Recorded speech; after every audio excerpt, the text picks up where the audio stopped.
The Saints-Panthers game was nothing short of an absolute demolition by New Orleans. From the first drive, you could tell Derek Carr was in full control. He found Michael Thomas early and often, and Thomas looked like the dominant receiver we remember from his record-setting days. Carr's precision passing carved up Carolina's secondary, with Thomas and Chris Olave consistently moving the chains. But it wasn't just the air attack the run game with. Alvin Kamara was the true dagger. Kamara's versatility was on full display, and it seemed like every time he touched the ball, he either broke a tackle or made a defender miss in open space. Whether catching out of the backfield or rushing through wide open lanes created by the offensive line, Kamara was in a different gear, amassing over 150 yards. His ability to keep the defense guessing completely neutralized Carolina's front seven. The Panthers had no answer for him, and it allowed the Saints to keep their foot on the gas the entire game. Meanwhile, the Saints' defense was nothing short of suffocating. Marshon Lattimore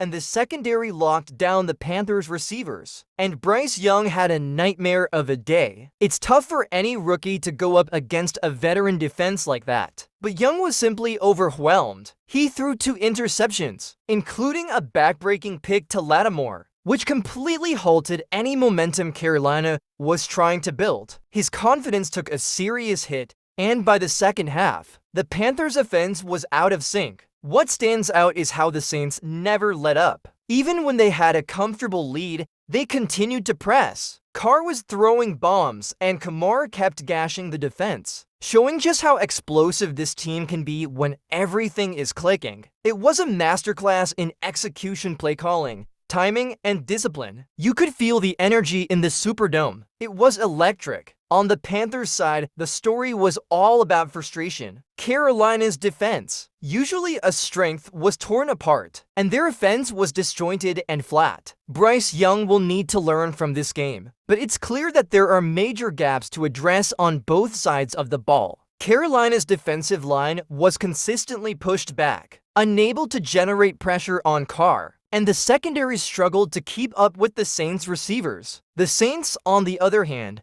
looked like serious and NFC South contenders. With Carr leading the offense and Kamara in top form, they are dangerous. This was not just a win, it was a statement to the rest of the league. The Saints are here, and if they keep playing like this, they are going to be a team no one wants to face come playoff time. Carolina, they've got a long road ahead, but with a rookie quarterback, growing pains are expected. Today just wasn't their day, but for New Orleans, it was a celebration of dominance.